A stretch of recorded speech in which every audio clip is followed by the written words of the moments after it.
सीधा रुख करते हैं केंद्रीय मंत्री अनुराग ठाकुर की प्रेस कॉन्फ्रेंस की तरफ।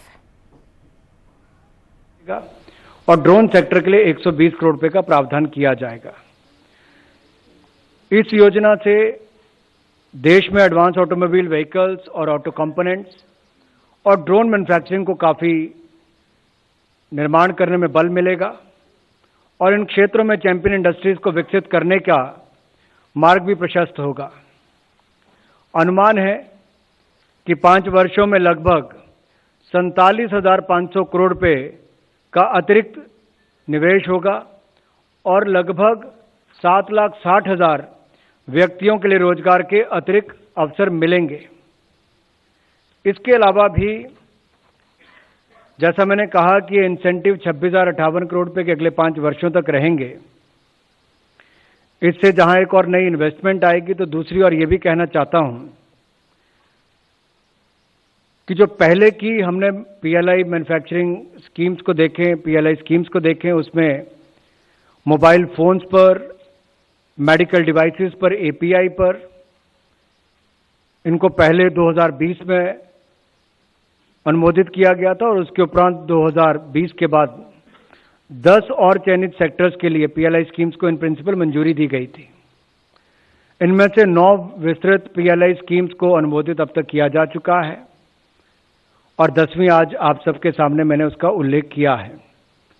अगर मैं ऑटोमोबाइल इंडस्ट्री की बात करूं तो देश की मैन्युफैक्चरिंग जीडीपी में इसका लगभग 35% योगदान है।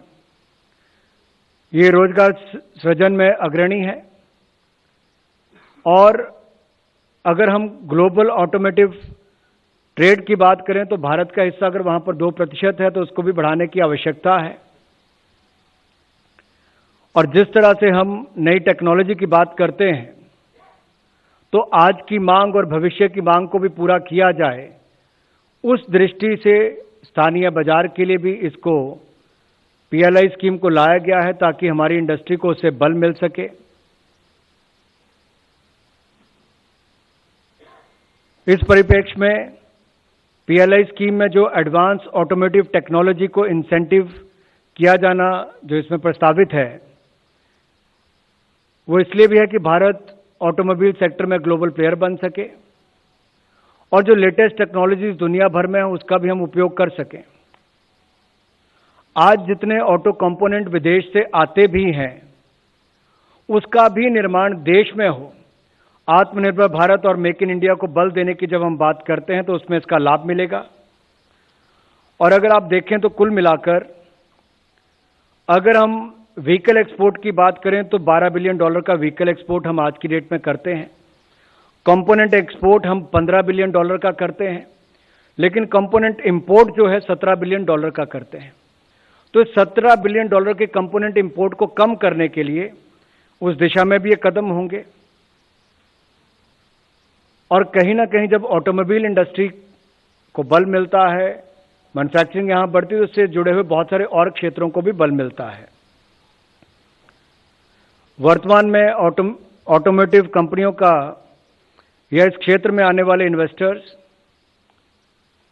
दोनों ही इस योजना का लाभ ले सकेंगे और ऐसी ऑटोमोटिव कंपनियां ही इसका लाभ लेने की पात्र होंगी जो रेवेन्यू और इन्वेस्टमेंट की निर्धारित शर्तों को पूरा कर पाएंगी। और ये शर्तें इस तरह से हैं, चयनित चैंपियन ऑटो कंपनियों को 5 वर्ष में कम से कम 2,000 करोड़ रुपए का नया पूंजी निवेश करना होगा और जो 2 व्हीलर और 3 व्हीलर कंपनीज हैं उनके लिए लक्ष्य 1,000 करोड़ रुपए का रखा गया है।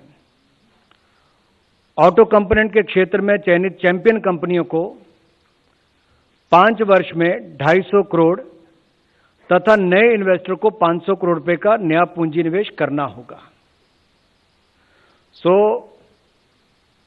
मैं एक बार इसको फिर रिपीट कर देता हूं आपके ध्यान के लिए। चयनित चैंपियन ऑटो कंपनी जो हैं उनको 5 वर्ष में कम से कम 2,000 करोड़ रुपए का नया पूंजी निवेश करना होगा। 2 व्हीलर और 3 व्हीलर के लिए लक्ष्य 1,000 करोड़ रुपए का होगा। ऑटो कंपोनेंट के क्षेत्र में चयनित कंपनियां जो हैं, चैंपियन कंपनियां जो हैं, उनको 5 वर्ष में 250 करोड़ का तथा नए इन्वेस्टर को 500 करोड़ रुपए का निवेश करना होगा।